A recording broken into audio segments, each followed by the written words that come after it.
Every Who down in Who Newville liked the holidays a ton, but where to get great prices on gifts, they had no idea. None. They searched and they searched for great gifts under $25. Gifts for spouses and friends and even their toddlers. When suddenly one Who shouted, Walmart has what you want, knowing they have Lego, Tree Hut, and no prices to flaunt. So they enjoy the holiday season as Who's often do, cheering and shouting, Walmart has incredible gifts. Who knew? Find gifts they'll love under $25 at Walmart. Hi, I'm here to pick up my son Milo. There's no Milo here. Who picked up my son from school? Streaming only on Peacock. I'm gonna need the name of everyone that could have a connection. You don't understand. It was just the 5 of us. So this was all planned. What are you gonna do? I will do whatever it takes to get my son back. I honestly didn't see this coming. These nice people killing each other. All Her Fault. A new series streaming now only on Peacock. Meet the computer you can talk to. With Copilot on Windows, working, creating, and collaborating is as easy as talking. Got writer's block? Share your screen with Copilot Vision to help spark inspiration, and use Copilot Voice to have a conversation and brainstorm ideas. Or maybe you need some tech help. With Copilot Vision, Copilot sees what you see. Let Copilot talk you through step-by-step guidance so you can master new apps, games, and skills faster. Try now at windows.com/Copilot. At LinkedIn, we know hiring is a big deal for your small business. Sometimes it can feel a little overwhelming. LinkedIn uses data that you can't find anywhere else to give you the best candidates, all so you can feel confident you're hiring the best person for the job. And even a little hiring bliss. See why 86% of small businesses who post a job on LinkedIn get a qualified candidate within a day. Post a job for free at linkedin.com/achieve. LinkedIn, your next great hire is here. Purina believes no one should have to make the impossible choice between their own safety and their pets. But nearly half of domestic abuse survivors delay leaving because they can't bring their pets with them. Through the Purple Leash Project, Purina is helping create more pet-friendly domestic violence shelters so survivors and their pets can escape and heal together. Visit Purina.com/purple to learn more. Breaking news are happening now. Hi, everybody, and welcome to the Reality Flash. My name is Mike Bloom, and I'm here to bring you the flashiest breaking news from the wild world of reality TV. Today, Perfect Match is returning, and this season, they've told Netflix we should see other people. But first, before we get into that, you know, I'm never one to fish for likes, but I'm always one to fish for subs and tips. That is subscribers. So make sure you go to therealityflash.com, subscribe to our podcast feed to make sure you don't miss out on a second of this and any other breaking reality TV news that we have. And also, while you're there, leave a rating, leave a review. Hopefully this will be a perfect match for your podcast feed.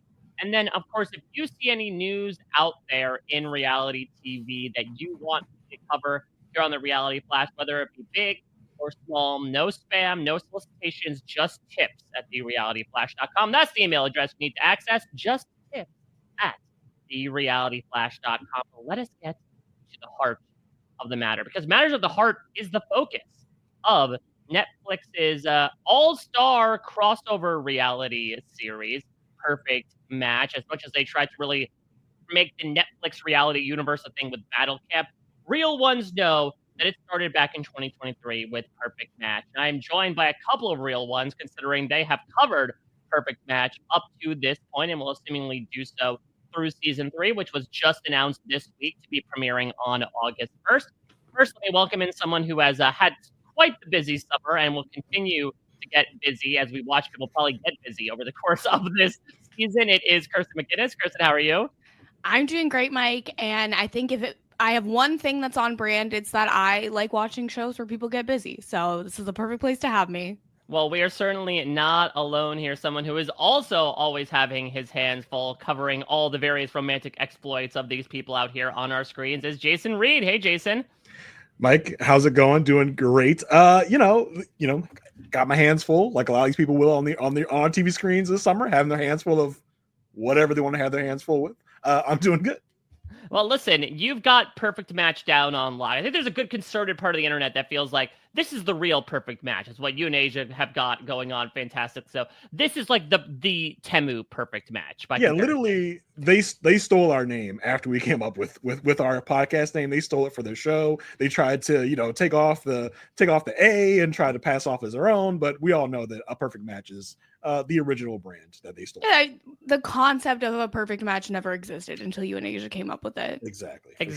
Sure. Well, no matter what the article might be, let's get into some articles that have come out this past week announcing the cast and airing schedule of Perfect Match. So we've had it be a summer show pretty much the past 2 years, summer 2023, summer 2024. No different here. Again, August 1st is when we have 10 episodes this season. The first six should be premiering on August 1st altogether. Sort of like what Netflix reality likes to do, which is like, hey, I know you don't like the binge model, so now we're kind of like taking a half measure and putting most of our season in one fell swoop instead of all of it, because then the next week on August 8th will be episodes 7 through 9, and then the finale will be happening on the 15th.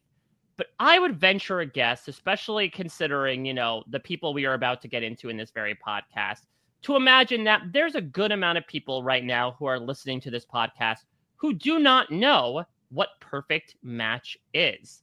And so here I see my expertise to the two of you. Kirsten, describe to me and the audience, what is Perfect Match? Yeah, so Perfect Match is a show where generally all of the people who have not found love on Netflix reality, and now this season, other networks reality, come together to hopefully find love with each other. It's kind of Netflix's answer to Bachelor in Paradise or Love Island, where a group of men and women will come into the villa together. They will play challenges. The team that wins the challenge, like the couple that wins, will get to go into, I can't remember what the room is called, but they go into the, kind of a science labby type room, and they get to decide between 4 more men and women who will come into the villa to go on dates and who they will go on dates with based on who's already in the villa. Everyone dates each other. You have to couple up by the end of the night, which is where you basically just go up to someone and go like, hey, us this time, and then they go up together. Like, it's not a formal ceremony, and if you don't get matched up by the end of the night, you go home, but you could come back if someone else wins a challenge that brings you back. So the cast really rotates, and at the end, the people who are not in the main villa, who couldn't find a match, vote on the couple that wins and is a perfect match. Interesting. So there's like, Jason, a combined structure of like Bachelor in Paradise, to Kirsten's point, with like a little bit of edge of extinction in that people can come back with a jury format in the very end to determine who the most perfect match is. Yeah, we always say they probably kind of put them in like a hotel jail once they are forced to leave the villa. I like to call it a game of like love musical chairs. Is that like that end of the night type of thing? Like, well, no one picked you, so you gotta go. Like, you didn't find a seat to sit on when the music ended, so you have to leave now. And it's as Kirsten said, it's like when a couple wins a challenge, they get to go in and kind of do a mix and match type of thing. Like, who do we want to put that will go to this person? And it's an interesting way for couples to also be a little strategic as well. Like, who do we want to break up? Who do we want to I have a friend here. Who do I want my friend to find love with? So it's interesting to see the couples go in and see who they want to pick. And some messy couples go into that room and decide, who do I want to be paired up with? Because I don't like my current match who is in the room with me. So I want to kind of low-key find someone better than this match I am in this room with right now. So it's interesting to see them navigate picking and choosing who's going to come into the villa at any given moment. So I guess the question is, as you pointed out, Kirsten, the most notable thing about this season, as we will get into, is that the first 2 seasons were very in-house when it comes to Netflix. There was a lot of Love is Blind, Too Hot to Handle, with an occasional dash of things like, Squid Game, The Challenge, Dated and Related, even The Trust, The Mole. And we've expanded now. We are going to be bringing in a lot of people from Love Island. Of course, most notably, perhaps some people from the Bachelor franchise. Technically speaking, people that were also on The Amazing Race and The Challenge. What's your reaction to this? We have a lot of all-star reality series that have really proliferated the airways, perhaps most prominently The Traitors. Do you like Perfect Match getting in on that as well? This is great news. To me, this means that Netflix believes in the franchise and wants to continue making it. And since I am an enjoyer of Perfect Match, that's great for me because it means that they will probably continue making it if they have the budget to be bringing in, out of house talent. And some of the talent that they've brought in is really exciting. Some of it's extremely messy, and some of it's kind of random, which is what Netflix reality always does. So I don't know. I just feel like we are really in for a treat. And this filmed over a year ago. So I'm really like this cast leaked like a year ago. And it was a correct leak now that the official cast is out. And so I'm really, really excited to finally get to see it after waiting and waiting and waiting. Yeah, Jason, what's your level of anticipation here? I think this gives great opportunity for even more mess to come about because, as you mentioned, there were some shows in the first couple seasons were like, okay, you're bringing in someone from Sexy Beasts, which was like the show where they had to put on masks and do like blind dates or whatever. But I think this gives more opportunity for them to bring the messiest of other shows onto these shows, like the messiest of Love Island, the messiest of Temptation Island, all the island shows that Kirsten loves to cover. So this gives an even greater opportunity for the worst of the worst to get together and see how that comes together. If you right. Well, let us dive into the mess. We have properly covered ourselves in hazmat suits, and we're ready to wade through the lovable toxic waste that is this cast. And again, it covers a wide swath here. I think between the three of us, we'll be able to contribute at least a little bit, either anecdotally or, on behalf of our entire watchable experience of these people to get a sense as to who each one of them are. Because again, it does really cut a wide swath amongst a variety of reality TV. So we're going to go alphabetical by first name. I know that the To-Doom announcement, I think, had them separated by gender. We're just going to bring everybody together because that's what the concept of the show is in the first place. And listen, when we talk about hot dummies on islands, let's talk about one of the many shows that falls under that category, Temptation Island, which is a new Netflix series, technically speaking. But this is Alex Zamora. Kirsten, I will turn to you first as our resident Temptation Island expert. What do we need to know about Alex? Yeah, so for Alex specifically, you need to know that the tempters on Temptation Island do not get that much airtime unless they are actively interfering in the primary relationships that have gone in. Alex is extremely, extremely flirty and forward. She played her tempter role extremely well, but it all culminated with her having a threesome in the shower, or I guess the bathroom, the door was closed, with Breon, who is the worst man in America from Temptation Island on Netflix, and another tempter named Courtney. And after the threesome, she kind of just disappeared from the rest of the show. But I think in Perfect Match, she has the energy to be flirting and making connections and is definitely one to watch. Wait, so she just became purple afterwards, or she actually left the show? No, she became purple, and that's kind of what it is for all of the tempters on Temptation Island. They will be extremely purple unless they are actively in a relationship with one of the main people. And Breon just wanted his threesome, and after that, he didn't really care to know Alex any longer. Okay, well, I guess the good news is that I would say monogamy is, the name of the game when it comes to the final coupling up, but I guess it's quite the opposite, considering that, Jason, again, it seems like the emergent strategy, right, is to play the field as much as you can to hopefully garner enough support so that, if you try to couple up with somebody and they deny you, there's someone else you can rely on. Yeah, I mean, that's a big thing with this show is always keep your options open, because you could be banking on an option and that option will be keeping their options open and pick someone else beside you. So you want to be open to any possibility that you can have on the show. I think a lot of the show, when we see the kind of mixers they have, you see people going from option to option, be like, well, guess how's it going to work? Let's see who else I can pair up with here in order to survive and stay in the house. All right, let's move on to our next person here. And the first of many Love is Blind alumni. Jason, talk to me about AD. Yeah, AD, Love is Blind, season 6. On her season, she was kind of America's sweetheart. She was the person that everyone was rooting for. She got paired with, I guess you could definitely call him an F-boy, Clay. We were all like, no, AD, don't do it. Ignore the red flags. And AD was like, I don't ignore red flags. I run to them. And she definitely did that throughout this season. Even all the signs showing that this is not a guy you should be pursuing, she ignored all them, got to the altar with Clay, and Clay turned her down. Clay said no.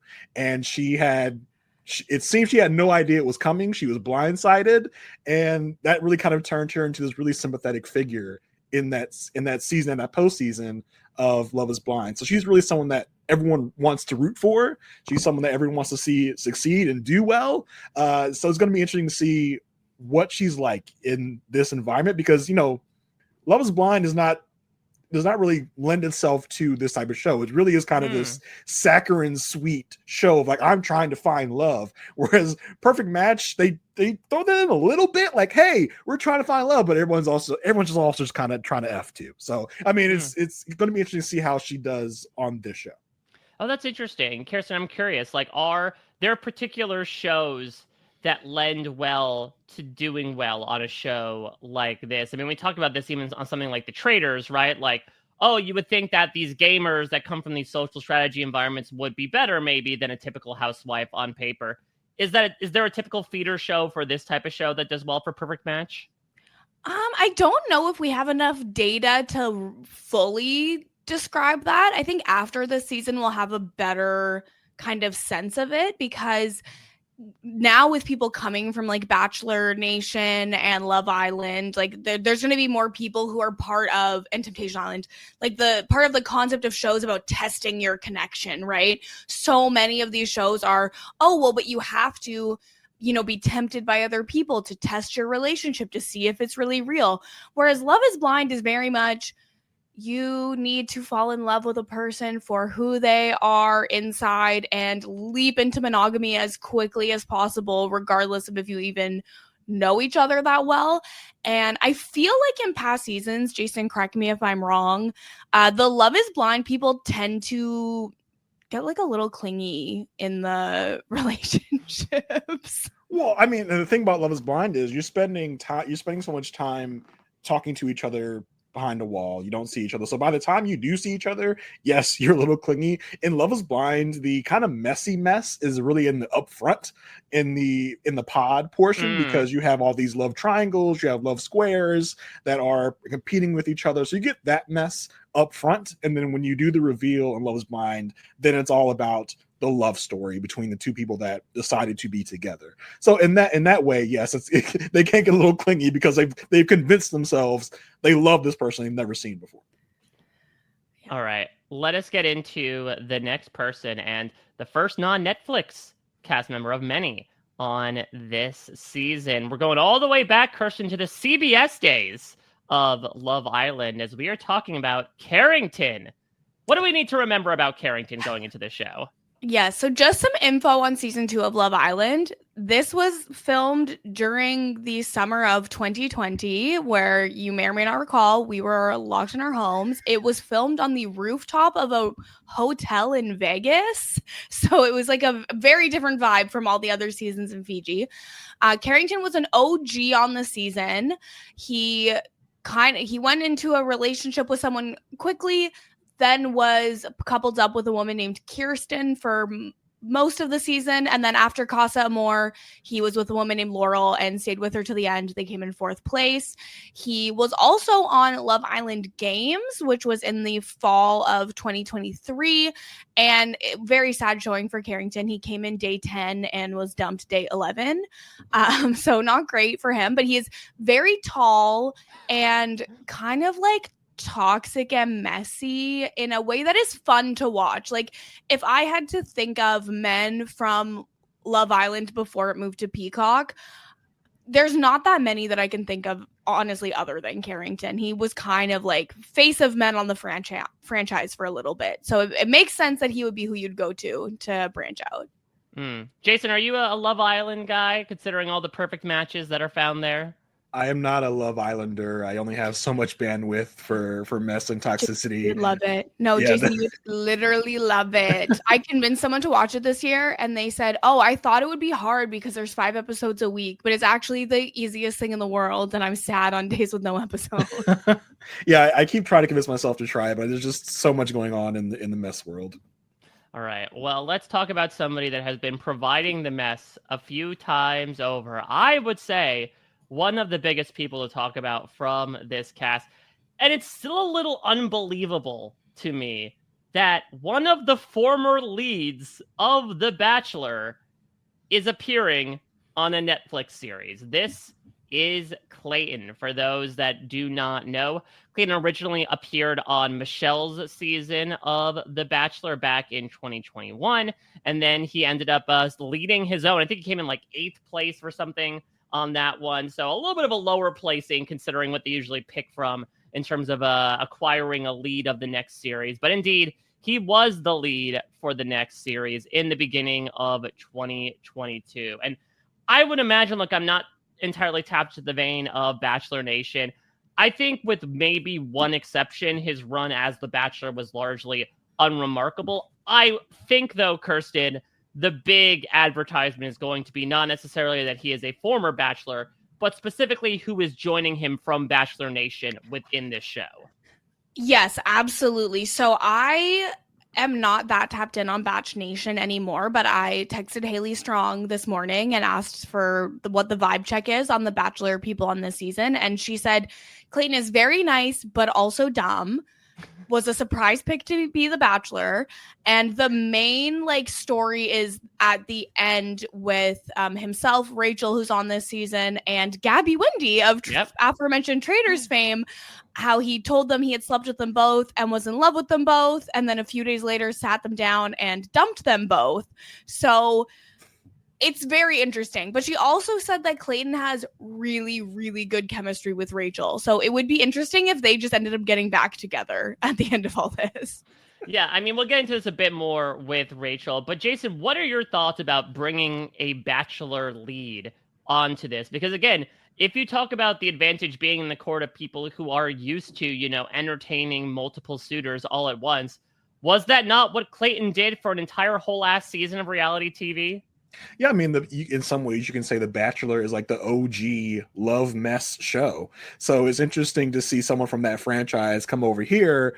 It will be interesting to see if there is a celebrity factor to this. Like, does everyone know who this guy is coming in? Because, I mean, there are some people that are going to come on this show and everybody's going to be like, who is that? What show are they on? But there's a good chance that a lot of these people will know who Clayton is and kind of know his shtick, maybe his his mannerisms, they kind of game him a little early. So I'm interested to see how that goes, and if there is this kind of oh my god, it's a Bachelor. I gotta go with him, right? It'll be interesting to see what comes about with that. I'm curious because Clayton has a little bit of history in football. He played college football for Missouri. He was, I know, at least training camp, I think, for the Seahawks. When you talk about these compatibility challenges, how chintzy are we going, on a scale of full scale Big Brother productions to tossing CDs into the pool?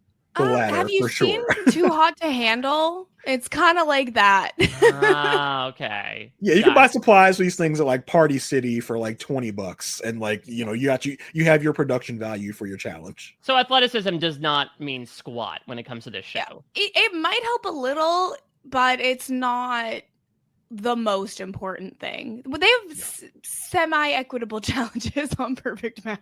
Wow, good on Perfect Match for balancing challenges. The other thing with Clayton too is I feel like people who maybe don't follow The Bachelor will also maybe know him from his run in the tabloids kind of earlier this year, where there was a woman who was falsely claiming to be pregnant with his twins. And yeah, you're right.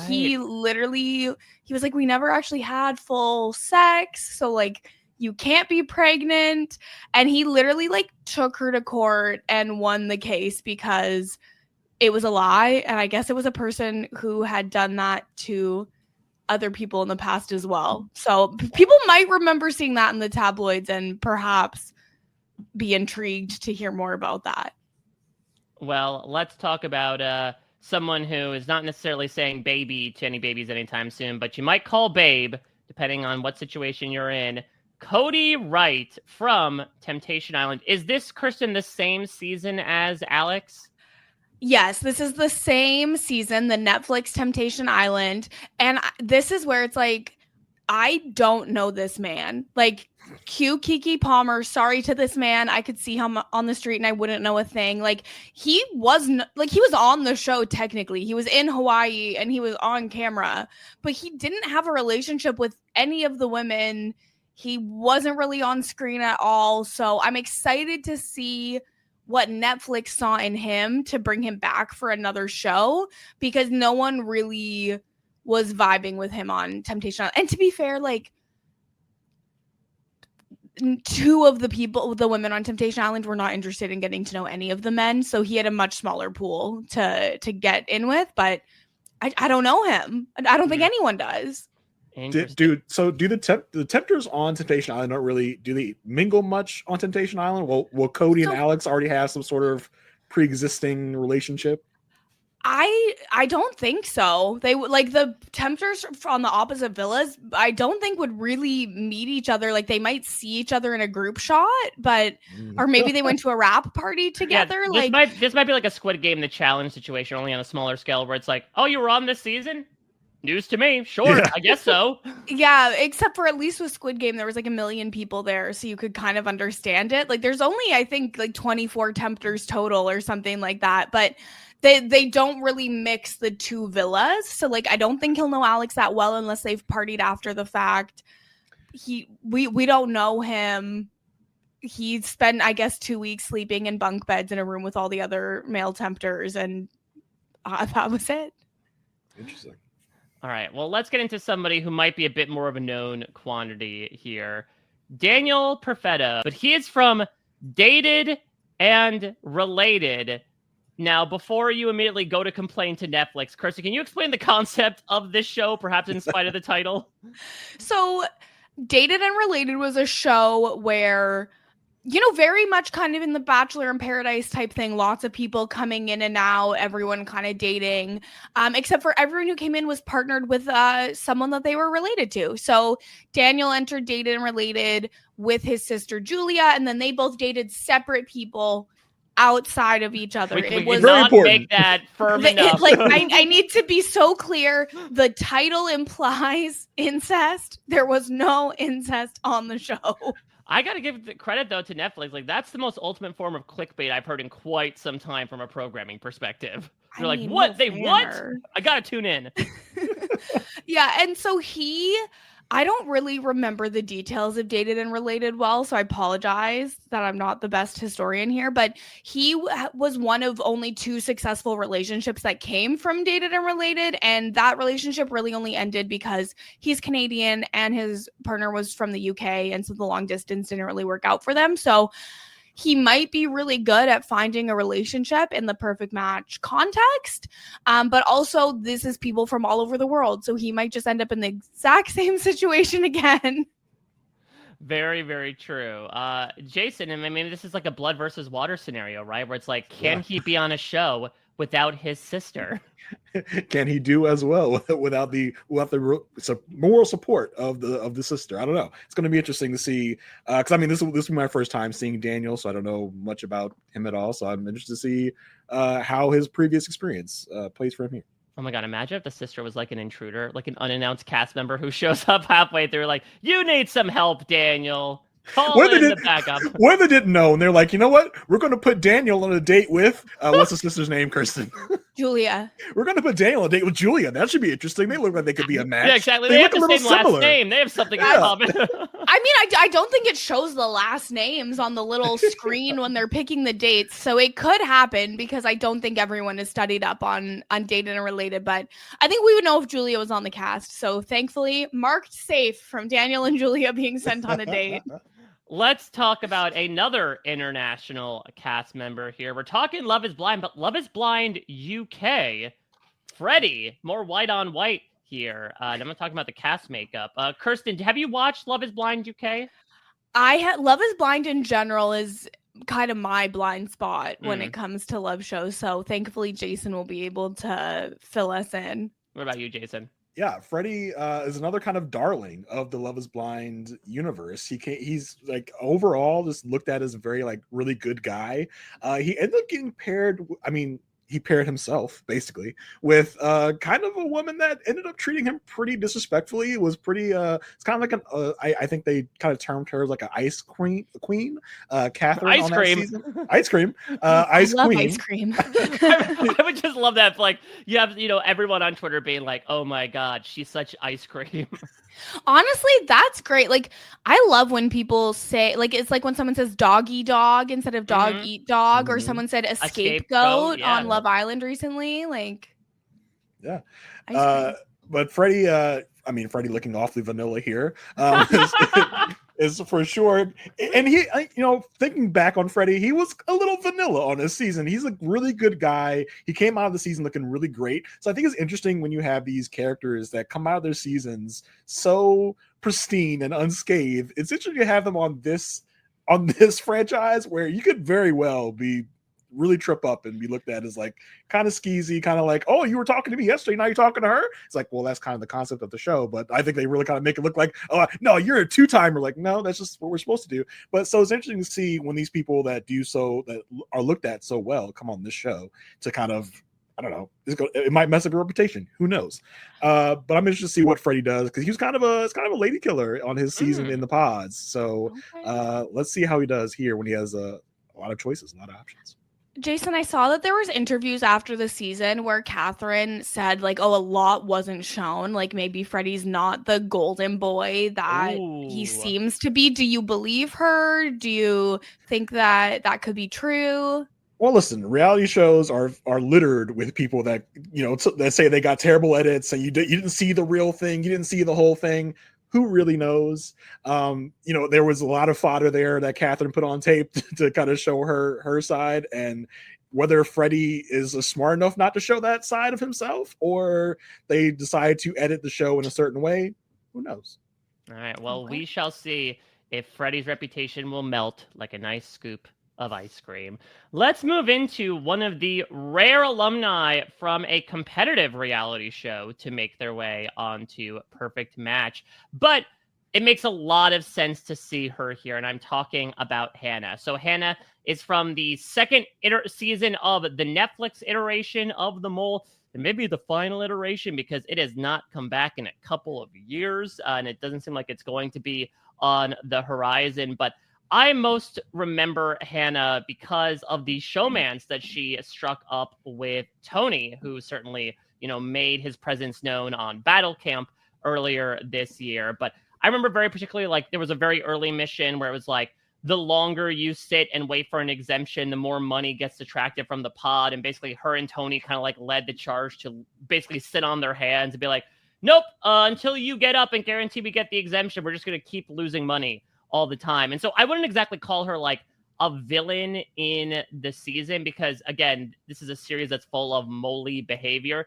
She does make a deep run into it. She becomes the final person eliminated before the finals. But I think, again, given the story we got to see over her time on The Mole, I feel like this is kind of the perfect show for Hannah.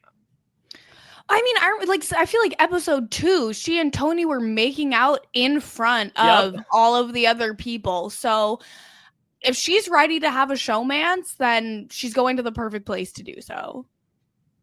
I'm trying to remember, did she like in some way betray Tony near the end of their time together on the show? I think there was like... It might have been something where like maybe she led him astray on a quiz or something, or maybe didn't help him when he needed it. Because she went a good amount further than he did.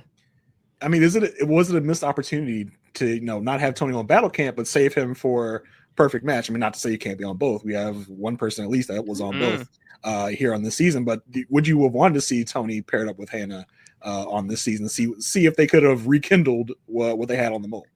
No, let her explore. She and Tony did, I guess, go on a trip after The Mole and realize like they're better off as friends. So I feel like we probably wouldn't have seen that much from them if they were both here. And I would never want to lose Tony's crash out on Battle Camp for anything. So I think I'm happy with how this ended up. Everything happens for a reason, it all works out. And let's see if it'll work out for our next player, Jalen, our first representative from Too Hot to Handle this season.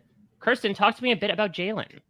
So Jalen was a finalist on Too Hot to Handle season 6. He had people who watched Battle Camp will know Bree from Too Hot to Handle season 6.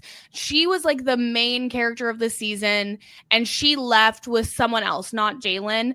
But it was like Jalen was kind of injected as like, oh, could he get between Bree and her man? And he couldn't. So Kirsten, I watched that season and I totally forgot this man was on that season because it was a season that we talked about on an episode of your podcast, and I was looking at the people until I had like, nope, don't recognize that guy. Not a season I watched, but it was a season. And now you said, I was like, oh, that guy. That's how unmemorable he was. Jason, season. The way I was Googling who did Jalen date on Too Hot to Handle this morning, because I was like, have I seen him on? Like the way they put Too Hot to Handle together, very, very few of the people become character standouts. And so it's kind of in like the Temptation Island way of like, they kind of fade into the background and you really remember the key couples and the key moments.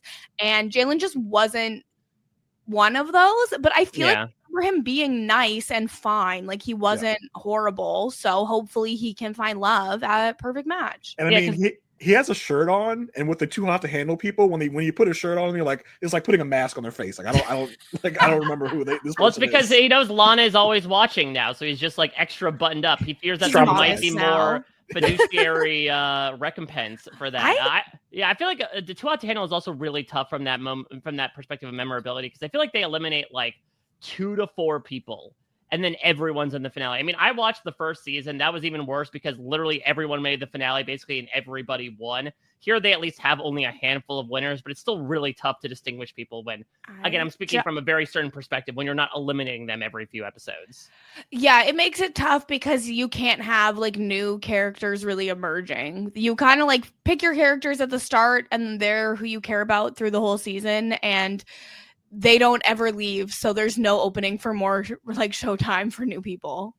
All right, moving on to our next person, JR Warren. I'll turn to another JR to talk about JR because he is from a show in your area of expertise, The Ultimatum. Yeah, I think JR, and this is a hard bar to clear, is one of the ultimate F-boys of F-boys to ever show up on one of these shows.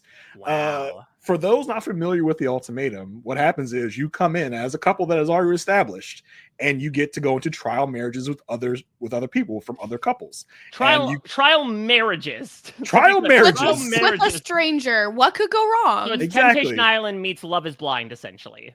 Pretty much, yes. You get trial marriages where you live together in a hotel room for 3 weeks, and they say that's your trial marriage. And the funny thing about Ultimatum is like they put you in these situations where they like, are they going to cheat? Are they going to do this or that?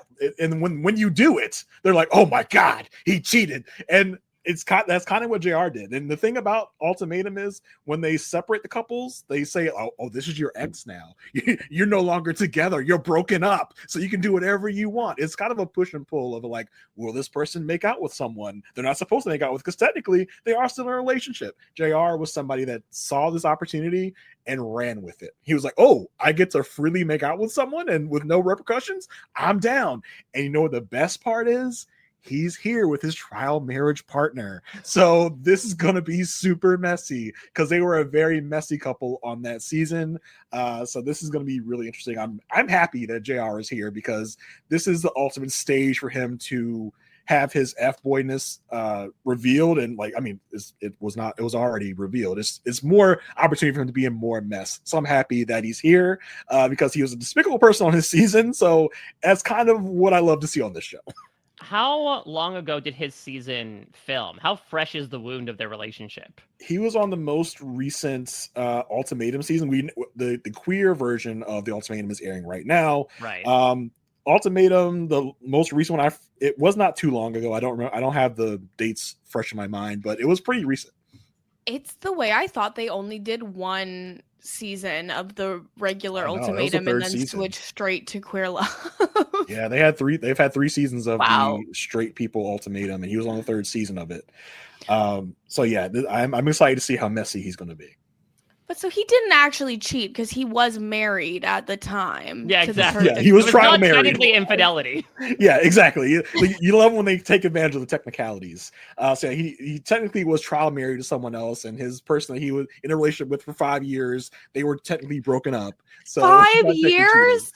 I'm not sure the definite timeline, but fine. these people come in with long established relationships. I've seen worse on Temptation Island. I shouldn't act shocked. Yeah. Well, let's move on to somebody that definitely sticks out in this cast. Again, we've got a lot of crossover from Peacock, some from CBS. Here's a rare MTV vet making her way over to Netflix, making sure you don't sleep, you don't take a siesta on Siesta Key. This is Juliet. I know that all three of us have done our due diligence in researching Siesta Key, which was sort of like MTV's attempt at trying to revive something along the lines of The Hills in the 2020s, where unlike something like The Real World... the Laguna Beach erasure. The erasure. Michael. Yeah, Mike, come on. Jeez. I'm so sorry, but it's this idea, right, of like, here is an already established community of friends, and we're just kind of like stepping in, almost in media res. And yes, apologies to Rob's ops, probably Stephen Coletti on the Traders for ignoring Laguna Beach. But Juliet was a mainstay on all 5 seasons of Siesta Key that ran. But I don't know, Kirsten, in your cursory research, did you find anything about Juliet one way or the other? First of all, the fact that Siesta Key had 5 seasons was a revelation to me. I did not know that. Like many other reality stars before her, she has a swimwear line, so that could be a positive sign. We've seen some. Is her middle name Alyssa? If we've got to find out. She also is a podcaster. So maybe that, implies an ability to speak with people that she maybe doesn't know that well. I don't know, maybe. But she also tried to get on Summer House after Siesta Key ended, I believe. And so it seems like she might just be hungry to be on TV regardless of the opportunity, which is fun. How do you try to get on Summer House? Do you just go up to the house and knock on the door? Hey, let me in. I don't know, but she said in an interview that she tried to get on Summer House. So I don't really know the specifics of how that works because I would never be a candidate to get on Summer House. So I really hope like Wet Bandit style. She like gets an all black, takes a crowbar, smashes the window, tries to climb in, get in bed. She tried to get on Summer House, but when she broke in, there was marbles on the stairs. It's crazy. Got hit with a paint can from down the stairs. These damn young, horny people setting the worst traps in the house for any intruders.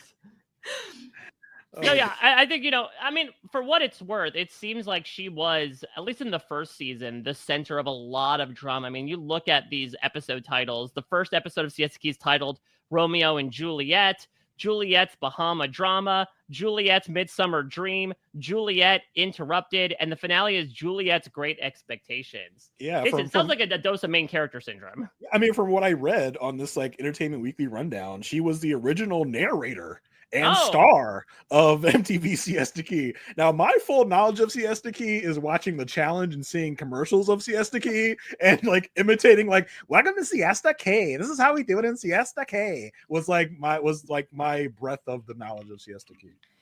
Well, and I heard that Siesta Key was good also. I heard that it did kind of recapture some of that magic from the OG Laguna Beach, The Hills, The City, all of that. So I'm sure that she's a big personality, and as the original narrator, she might be really pushing to be the star of this show as well, which is fun and messy. So it just sticks out. It kind of sticks out like a sore thumb in this. It's strange. It is strange. In this group of people to be like, you're on a proto reality show, which is probably much like a Laguna Beach, largely scripted. So it's just it's going to be interesting to see her mingle with these mess monsters, from these other reality franchises.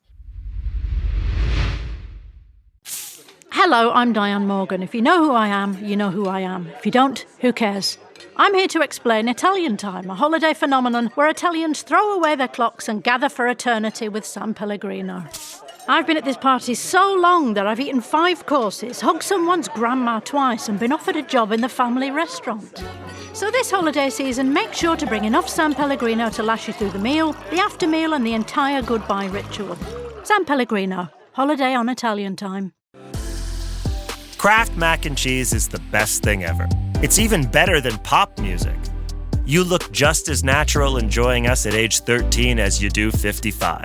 Kraft mac and cheese. Best thing ever. Oh, Hilton stay, oh, Hilton stay. Your beds are soft and cozy.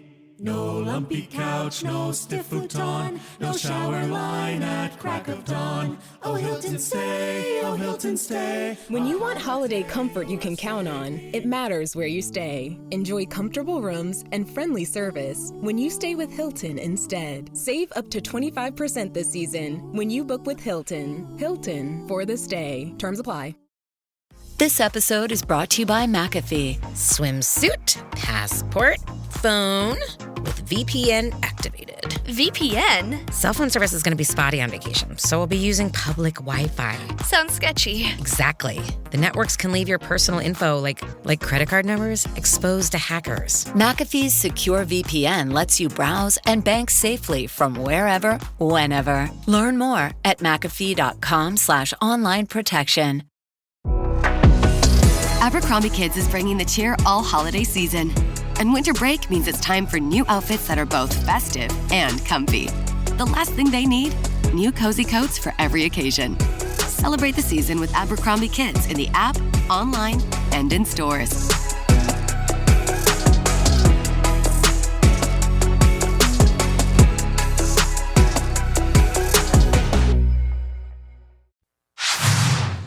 All right, well, let us move on to somebody who is a well-known name, especially in the shows that we cover. And while she hasn't appeared on MTV, unlike Juliet, she has appeared basically on one of its main reality shows, considering she is a two-time Love Island vet, a two-time Challenge vet, and now a one-time vet, I suppose, of Perfect Match for now. It is Justine, who feels like she's everywhere. Delightfully so. I mean, She's very successful on a lot of these shows that she does, Kirsten. To know Justine is to love her, is to want to protect her, is to want her to succeed. She's not only a two-time Love Island contestant, she is a two-time Love Island winner. She won both of her seasons. She won Love Island USA Season 2 with the aforementioned Carrington. She won with a man named Caleb, and he kind of ended up being a bit of a scammer who was maybe using Justine to win Love Island.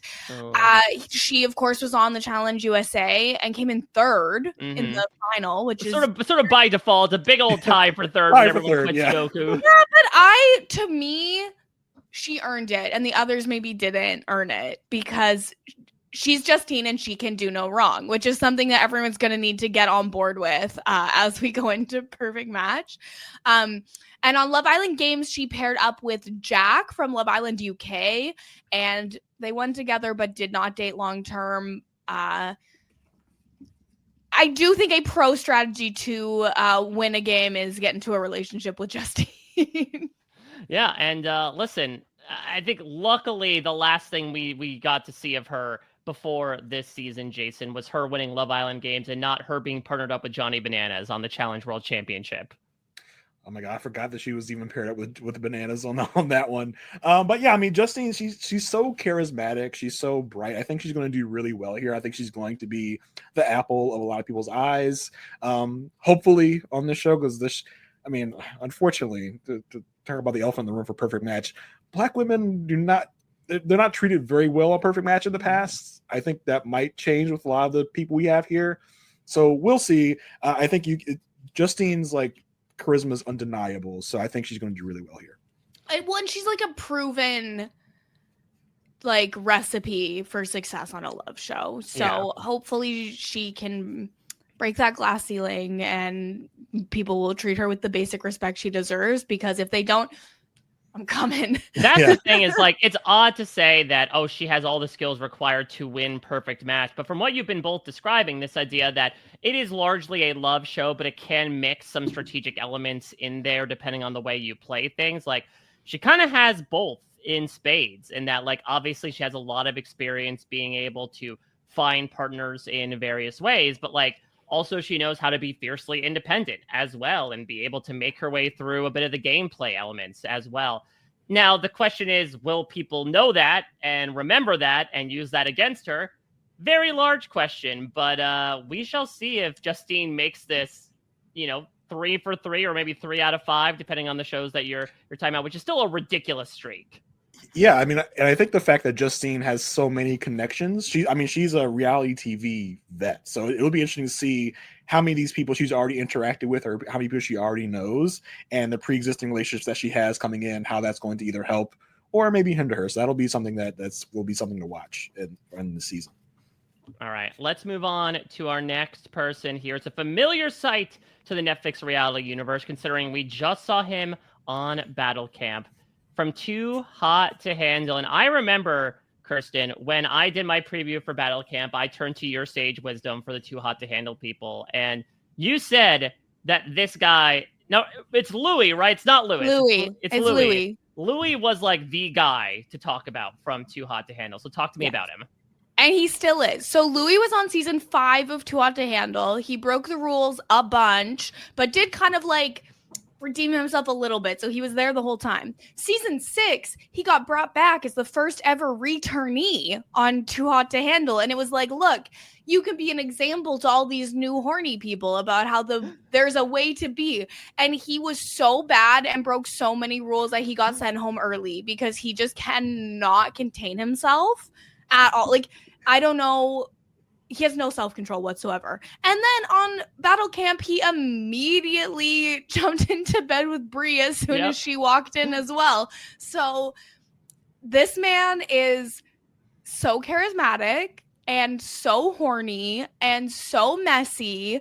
And he's my sister's favorite reality TV character of all time. She's like, Louis on the show, I'm watching. And I don't think that my sister's alone in wanting to watch everything that Louis does.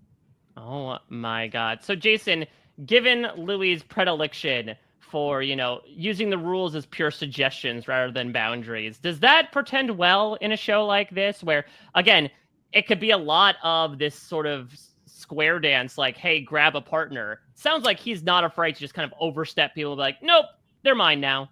Yeah, and those are the best characters on Perfect Match. Those people that are not afraid to try and jump in and break up other couples, to get paired with someone else that you want to be paired with. If you're not vibing with your current match, he will go try to break. He's Mr. Steal Your Girl. He'll go try and get your girl from you to get himself a better match. I think he's going to be someone that will play the game. I think he'll be someone that's strategic. He'll be someone that's gunning for that top spot. There's not a lot of people that are like coming in here like, I need to win. I got to win. I think Louis is going to be someone that's like, I am going to win this show. It'd be like kind of like a Chase from Too Hot to Handle, who was on Perfect Match, who basically came in and was like, I want to win this show.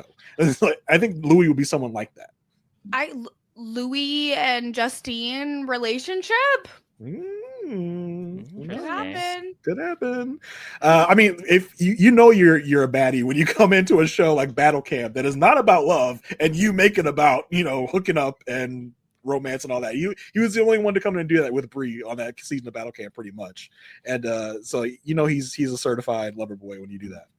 All right. Well, we've spoken about 2 people from Too Hot to Handle season 6. Let's throw a third in, shall we? Kirsten, you got some splaining to do about Lucy. And Lucy, to me, is a little bit more of a question mark than Louis is.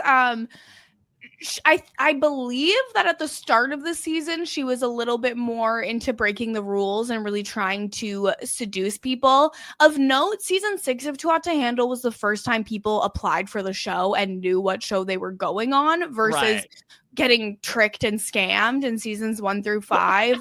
Depending on how much you believe that. I cannot believe people were still falling for it in like seasons 3 through 5. I mean, season 5, they had Mario Lanza there to host the fake show. Mario Lopez, not Mario Lopez. Lanza. Why am I thinking Mario? Every time I do this because Mario Lopez means nothing to my life except for from Saved by the Bell, and I am not thinking about him in that context. So I'm thinking reality TV. I think about Mario Lanza every time. It's so embarrassing. We just cut that out, right? No problem. God. But yeah, so they brought in the big guns in previous seasons. So like I can kind of see how they thought they were getting tricked, because it's not like the most there's no members of Mensa on Too Hot to Handle, right? But yeah, so she came in and was like, I'm gonna break all the rules, but I feel like she didn't really make a strong connection with anybody. And so she was there till the end, but she wasn't really a contender. Yeah, from what I remember, because was the season I watched, was like she almost like fell for a guy like very early on and stayed with him until he dumped her for someone else, for Catherine, who I kind of wish they got instead of Lucy on this show. So yeah, and she just kind of stayed around for the rest of the season after that. She didn't really do too much after that. All right, well, let us move on then to hopefully a brighter spot. Jason, talk to me about Madison, who is repping the most recent season of Love is Blind. Yeah, Madison is really interesting because she is a person that was a star in the pods. She was part of a love square in the pods where she had two guys interested in her. She was interested in another two guys, and she had people fighting over her. She was fighting with another girl over someone, and at the end of the day, she didn't get picked by anyone. So she didn't even make it out of the pods. So you're a special character when you're on Perfect Match, when you didn't even feature in most of the Love is Blind season, because she was out of it at the pods. She came and stirred up some drama in the middle of the season at a whole group get together. And then at the reunion, she also stirred up some mess by pulling receipts on some of her suitors in the pods. So famous for whipping out a printed out picture of some screenshots of text messages at the reunion from the armpit of her dress. So I think she's going to be a very interesting character here to see. She's someone that's not afraid to delve into mess. She's not afraid to call people out. So I think this is going to be a very fun pick from Love is Blind universe. And Madison did nothing wrong. She was portrayed in a very villainous light on the show, but if you actually look at the actions that she took and the situation she was in, she's literally a girl's girl. She was in like a love square with two men who turn out to suck really bad. Are those two of the guys that look alike? Well, they all looked alike on that season. Come on. And then like the other woman in the love square has been weirdo energy, cannot get Madison's name out of her mouth, even like as of recently. Like, it's a weird situation.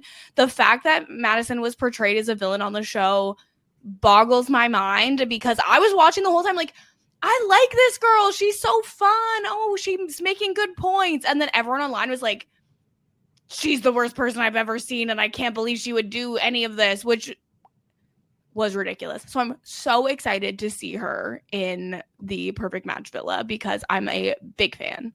I mean, from what you two are talking about, it is this formula of like someone that is not afraid to sort of, lay claim to what she feels is hers, someone who's not afraid to mix it up, someone who's not afraid to get argumentative, and somebody that is looking for redemption. That is kind of a perfect match for a contestant on this show. So you might have convinced me. I might be the most excited for her, honestly, so far, the people we've been talking about. Yeah, I think she's gonna bring a lot to the show because she's not, like you said, she's not afraid to speak up and speak her mind. I think some people get on this show and they end up being just kind of background filler. I don't think Madison will be that. All right. Well, let us move on to someone who we'll see, Kirsten, if this was another piece of background filler from Temptation Island. Talk to me about Olivia. And she was.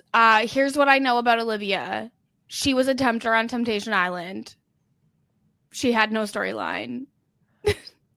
I'll do you one better. I'm realizing now I accidentally uses Madison's photo. Yeah, you also that is also not her on the screen right now.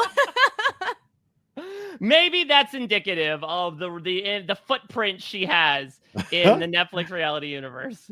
It's really tough because the people on Temptation Island this season, particularly the men, like there was one man who was not interested in being there and just loved his partner that he was separated from. There's one man who just wanted to have a threesome, period.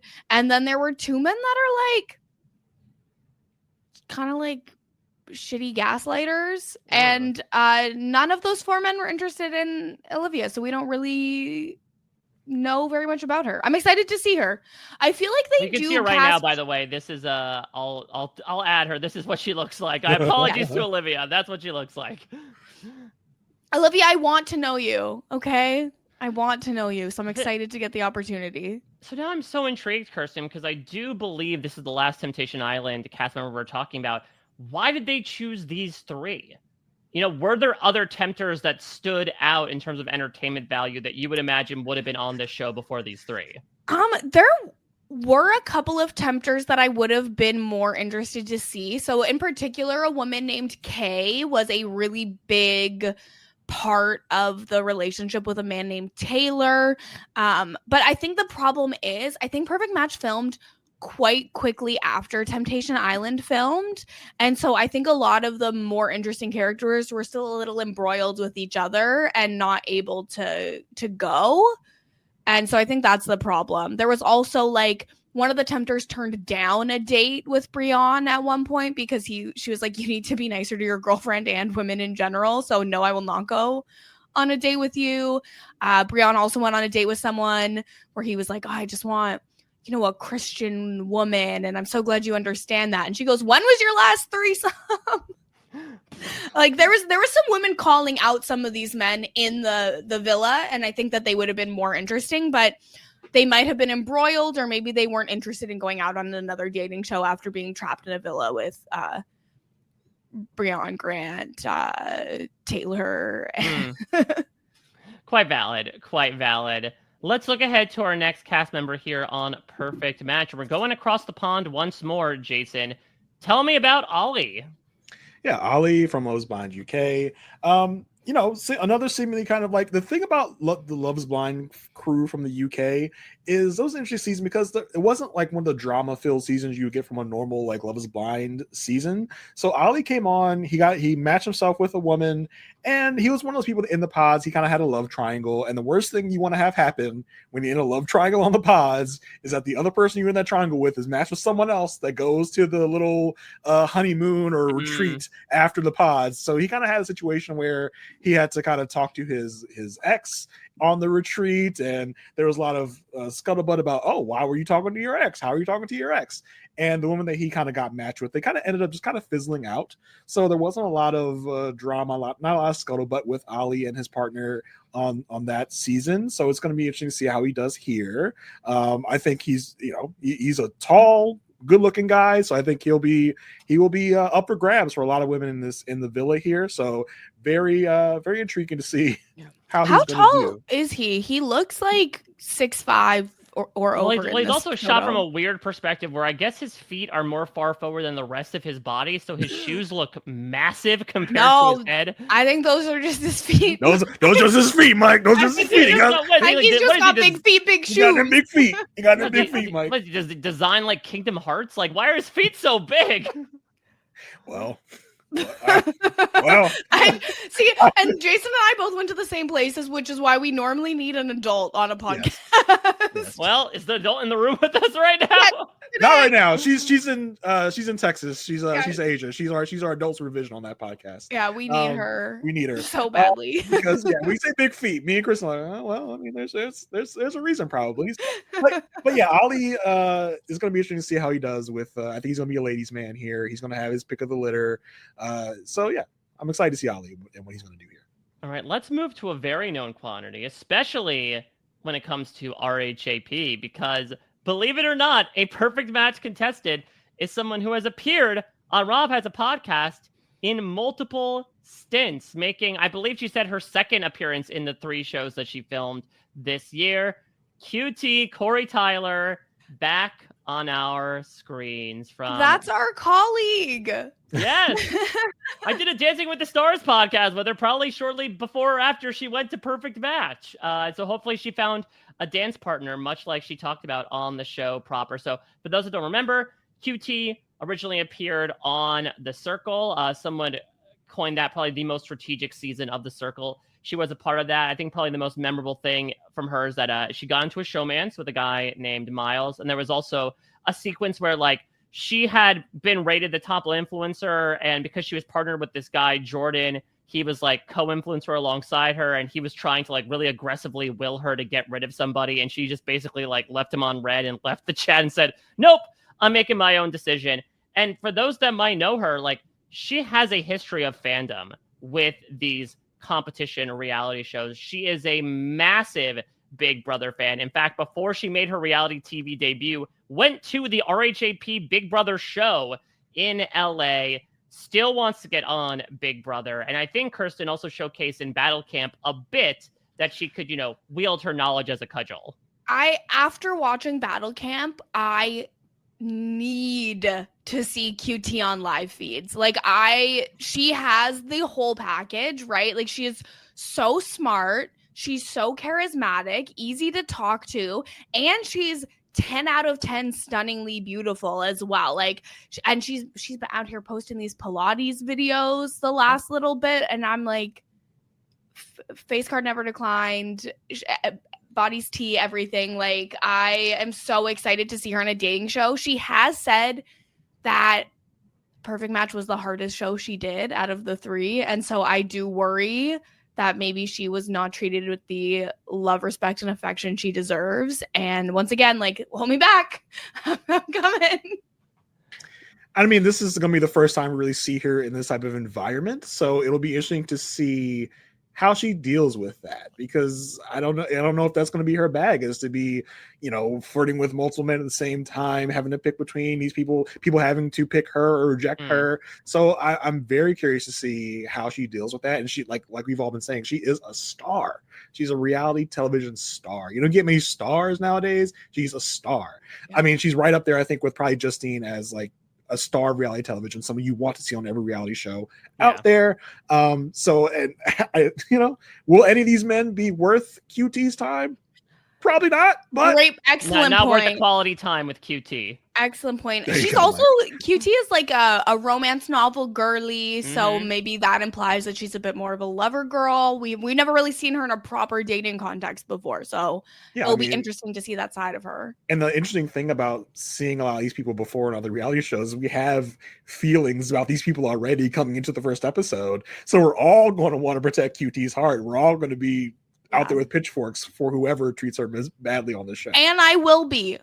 Okay. Yeah. I mean, to that point, Kirsten, I'm trying to manifest a QT Justine alliance. You know, I think both of them kind of come in with the same perspectives, the same, you know, similar sense of gamesmanship to this type of stuff. I hope they realize it's better to work together in these types of things and protect each other in the little, I don't know, computer room that they visit, rather than try to get rid of each other. And I really hope so. The unfortunate reality is that these romance shows love to cast beautiful, amazing Black women and then cast like 1 to 2 men who are actually willing to entertain the possibility of dating a Black woman. And so they often get forced into competition, even though that's not what they would naturally want. So I'm trying to keep my expectations tempered based on the many, many seasons of reality TV I've seen where that's the case. But I am praying and hoping that they have done a good job with casting so that everyone will have opportunities to date. All right, well, we talked about a star in her own right in QT. Let's talk about the star of her own season of The Bachelorette. But of course, that was not the first time we saw Rachel. And that's because, as was mentioned before, she was one of those women alongside Gabby Windey that Clayton dumped in his finale of The Bachelor. Given the unprecedented nature of that finale, you knew the show had to follow up with it. And so for the first time, Rachel and Gabby were co-leads of The Bachelorette. It was very much like, people out there remember Real Chance of Love. It was kind of like that, where they kind of like split their suitors up, and like at a certain point you kind of had to like commit, you had to pledge yourself essentially to one of them, and then it basically became 2 separate Bachelor seasons at once. She also appeared in the most recently aired season of Bachelor in Paradise that came a couple years back. But oh, Jason, I'm so excited to just watch the face crack of the century from either Rachel or Clayton when they realize the other one is on the show. Yes, and is there going to be any mess contributed to that? Are they going to be bad mouthing each other to other prospective matches? Like, don't go with that guy. You've seen my season, you know what he's like, or you know what she's like, this or that. So yeah, I don't know much about Rachel. Again, haven't seen her season of TV, so she's going to kind of an unknown quantity to me coming in here. So let's see what she does. Haley said she's extremely sweet, and Haley also said she's kind of like always wanted Rachel and Clayton to get back together. So maybe she'll get her wish on this season, because I guess their chemistry is like 10 out of 10. It'll also be something to see these Bachelor alums come in, because the Bachelor has a certain vibe about it, right? It's not as forward, it's not as outwardly messy as these type of shows. So it's kind of like coming in and be like, what in the hell is going on here? To see them to see these people so outwardly catty and messy and ready to fight. Yeah, it's a good point that, like, there is some pomp and circumstance, right? Like, think about what these people wear to every rose ceremony on The Bachelor and The Bachelorette compared to, like, what people wear during a recoupling on Love Island, for instance. Like, we'd be lucky if the guys wear a shirt during that time, let alone one that has a collar on it. So it just feels like kind of two separate beasts, not sexy beasts. And so I'll be intrigued to see how Rachel sort of, is able to adjust herself to that, especially considering, like, oh, there is one other member of Bachelor Nation that you can confide in. Oh, wait. Who is the lone other representative from Bachelor Nation? It's your ex. Haha. All right. Let us move on here and talk about Ray. Talk about a throwback, Kirsten. He comes to us from the first season of Love Island USA before it became a smash sensation? Yes, he is from Love Island USA season 1. He was not an OG. He came in as a bombshell about 12 days in, which is about like 20 to 25% through a season of Love Island. He was coupled up with Caro, who is another one of those just absolute star reality TV personalities. And they came in third place. They lost to, I can't remember who came in second place, honestly, on season 1, but the people who won season 1 was one of the most boring, bland, talk about vanilla ice cream couples that you could possibly imagine. And he did also go on The Amazing Race with Caro, but it was the season that got interrupted by COVID, and when they resumed filming, they had broken up, and I believe we're just missing from the second half. Is that correct? Well, there was something where I think allegedly, because I think we all thought that, because they broke up and their relationship status changed, they wouldn't come back. But I believe it's been revealed after the fact that I think Caro had moved to another country during the pandemic and had been denied a visa, I think, to leave the country, and so couldn't do it. But don't worry, Jason. These two had an opportunity to finish what they started when they appeared on X on the Beach back when that was still a thing.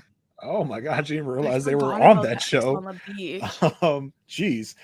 So I mean, for Ray to be on all these shows, Kirsten, tell me, is this someone that is a reality TV character, or is this someone I'm be bored by?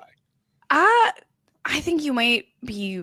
I think Ray is defined by the people he couples up with more than his own personality. That's what I remember. But I also was number one Caro fangirl, and so I might not be being completely fair to Ray. He was also on Love Island Games as an OG on that season, and he was there pretty much the whole time.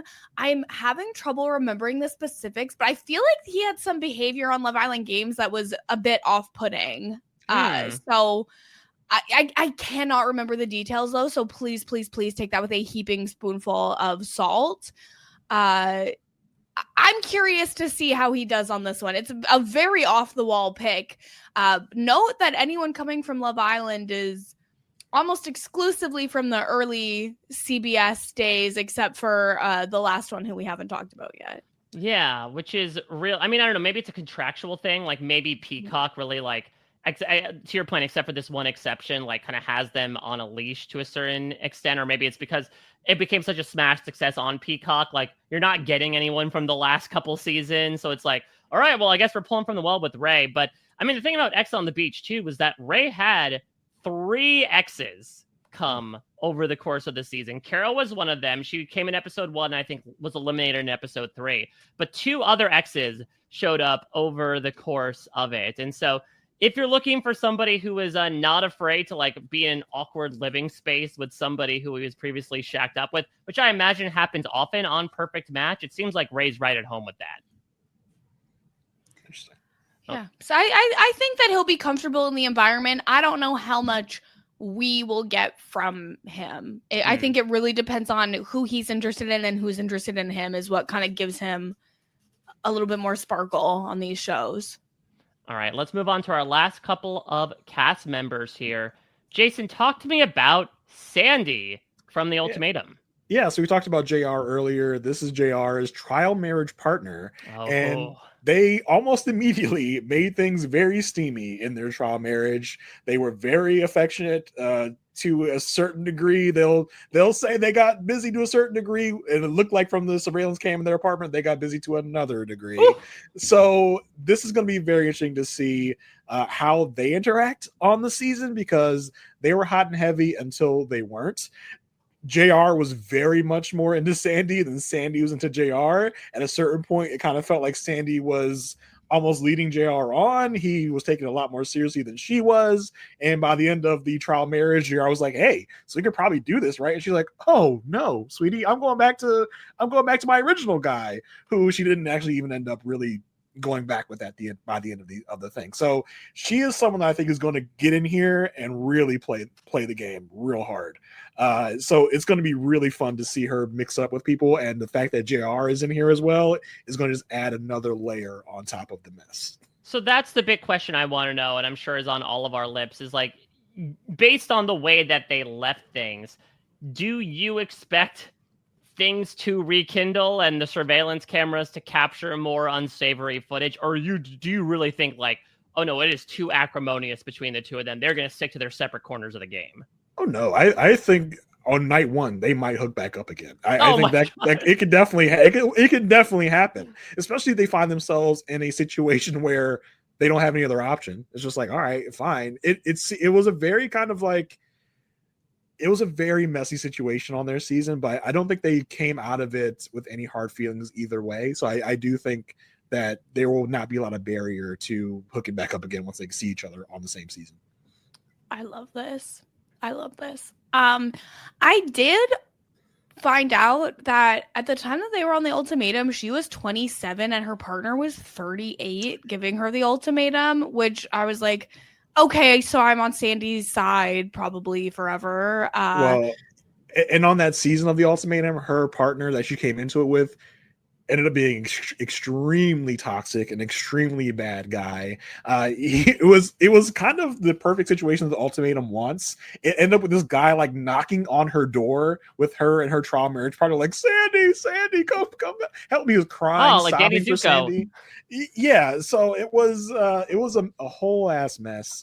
Luckily, she's gotten away from that guy, because even stuff that came out after the season was just like, oh, this is not a good person whatsoever. Yep. So luckily she's out of that, and she's back mingling with these other hot messes. All right. Love it. Last, but certainly not least, Kirsten, we have Scott, the rare Love Islander to make his way to the villa in 2 different nations, essentially, being in both the UK and US versions. Yeah, so Scott played 3 seasons of Love Island in 3 months. Wow. Back in 2023. So he was on season 10 of Love Island UK. He entered as a bombshell on day 11, and he was there until day 52. Oh, he wow. had 52. Yeah, he was there for Love Island UK is long. Love Island UK is long. I remember I watched I think the first 3 or 4 seasons of Love Island UK, but I don't remember them being that long. There's so many episodes, and it's good. Like, it is good stuff. It's only recently that people have started saying, oh, the US is better, right? And so he was there for quite a while, almost to the very end. And I'm pretty sure, I haven't actually seen season 10, so I apologize. I'm pretty sure he got dumped, but the person he was in a relationship with was still in the villa, perhaps.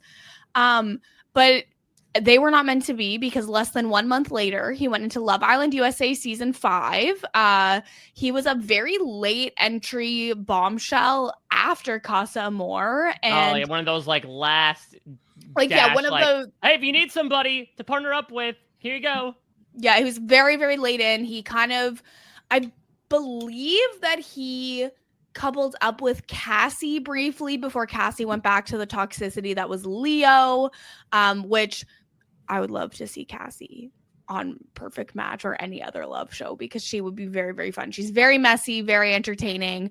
And her partner, who she left Love Island USA season 5 with, it was literally like, oh, they blocked each other again. Oh, they're following each other again. Oh, now they're live again. Oh, they unfollowed each other and they're talking shit again. Like, it was very dramatic. Honestly, Leo could come on this show too, because it was very, very dramatic. But then he came back for Love Island Games, which filmed about a month later, and he was not there for very long. He was there for like 3 days. He seems like a nice guy. Like, he seems like a nice guy. He was a professional footballer in the UK before he went on to Love Island. Love Island production loves him, obviously. They just could not stop bringing him back. He's fine. Like, he's nice enough. I don't understand the obsession, but I think that now that he's had a few years of a break before going on another love show, I think that he'll be equipped to really bring what we need on Perfect Match. Did they just have like a little hut on the side of Fiji to be like, all right, this is where Scott lives in between Love Island seasons? Well, the UK doesn't film in Fiji, so he had to travel. Right. I believe they still film in Mallorca. Jason, what do you think about the fact that Scott had some time off in between? Is this like, icing the kicker in a manner of speaking? Is he not warm enough to get back into reality TV? Or to Kirsten's point, is this the rest he needed after doing 3 seasons in 3 months? Yeah, I mean, you got to imagine you're burnt out after a certain amount of time in back-to-back-to-back shows. So maybe he's coming back with the energy that he needs to really get in there and mix it up. I mean, you can only do that for so long without feeling run down. So, I mean, he needed that rest to recharge, Well, we'll see how rundown Scott is as we finish our rundown of the cast of Perfect Match. This was great. Thank you both for coming on, showcasing your expertise, getting me really excited about, to be honest, a group of people that I largely do not know. I think you provided a lot of much needed context, especially in the messiness and pre-existing relationships department. It makes me really excited for when this is coming up in just a little over a month. And of course, the two of you are doing a lot of great stuff when it comes to romance reality shows here on RHAP as a podcast and beyond. So let's do some quick plugs here at the end. Oh, go ahead. Not to interrupt. Can we do a little spoiler alert for a little bit of info we have? So please. Possibly spoiler alert for Perfect Match season 3. We don't even really know. I mean, almost certainly not a spoiler of the winner. Right. Yeah, exactly. And we'll tell you why. So what we found out after a while is that Ollie and AD, either through Perfect Match or not, we don't know, they have gotten together. They are now engaged. They are now expecting a baby. It was announced on the most recent Love is Blind. The most recent Love is Blind. Get rid of hot dummies on islands. Your new podcast is called Love is Island. Love is Island. Put me there, baby. Love it. So it was literally announced. They had a whole video package and everything on the Love is Blind reunion finale, whatever. They had a whole package of Ollie and AD walking on a beach and him popping the question to her. They're engaged now, and then shortly thereafter, it's announced that AD is pregnant with Ollie's child. What that means for Perfect Match, we don't know. Because as we said, with Perfect Match, the person you think should win almost never wins. No. Should be also said, the big prize for Perfect Match is a trip. A vacation trip to anywhere I think in the world you want to go to, or is it a specific destination? I don't remember. That is the prize, Mike, for Perfect Match. You get to go on a trip together, yeah. This is like what you give out to a 10-year-old that wins Nickelodeon Guts. This is not what you give out to 2 grown adults. You could go to space camp. Yeah, exactly. I mean, and I think that's why who actually wins doesn't matter that much, because they're all getting probably 2 to 3 weeks in Tulum, Mexico, where they film it. So not Tulum. not to doom. They've already had like a wonderful trip. And so it's like, well, if you don't win the trip, okay. Like one of the couples that won, I believe season 1, I don't think they ever went on the trip. So yeah. And in both season 1 and season 2, the people that you think should have won never win. It's a random couple that comes out of nowhere and wins it. You're like, wait, what? Why? A couple got engaged on season 1 and did not win. Yeah. And so you're like, why did they win? It's mostly because they have the people voting that have not been in the house, have not been involved. Some of them just cast, bitter votes to make sure the people don't win. So it's really like we said before, the journey is what matters and not the end result for this. Yes. But we don't know if what the Ollie and AD relationship is going to be. Are they going to couple up early and just stick the whole thing out? Will they win? We don't know. I mean, or is this something after the fact? Is there a chance this might be like a Claire and Derek X situation where like they might not even get together in Perfect Match and they connect after the season? So that they might barely be on the show and connected in jail in the hotel where everyone else is. That's true. Yeah, they might have gone voted off the show, and then in the first 2 episodes, it's like, oh wait, this actually happened while we were away from the cameras. But it's kind of amazing. It's kind of amazing that they are embracing the show itself is embracing the fact that they've already spoiled this AD and Ollie thing. They're not hiding it. They're literally in the press for the show talking about, see how I met my baby daddy. So it's just like, they're not hiding the fact that these two are hot and heavy either on the show or off the show. We don't know.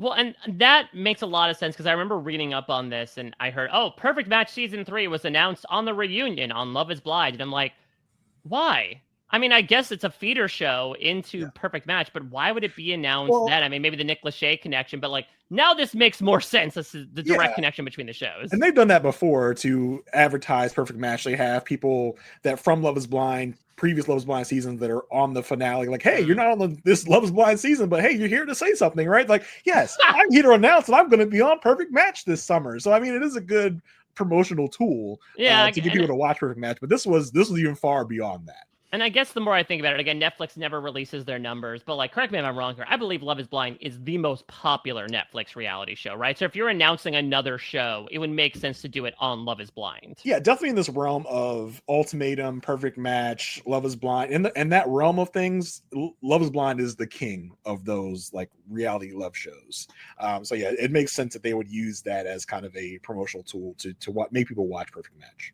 Well, that is wild. I cannot wait to see this meet cute happen over the course of these 10 episodes of Perfect Match. Again, dropping with its first 6 episodes August 1st on Netflix. Let's talk about the king and queen of romance reality TV coverage in the form of my guests. We'll go around the horn one more time if you want to give out any plugs to your social media and, of course, all the great podcasting that you're doing right now. Kirsten, let's start with you.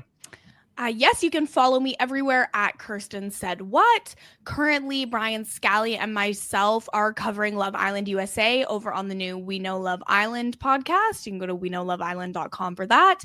And myself and Sasha Joseph have a weekly pop culture, celebrity gossip, trending topics podcast called Mess Magnets.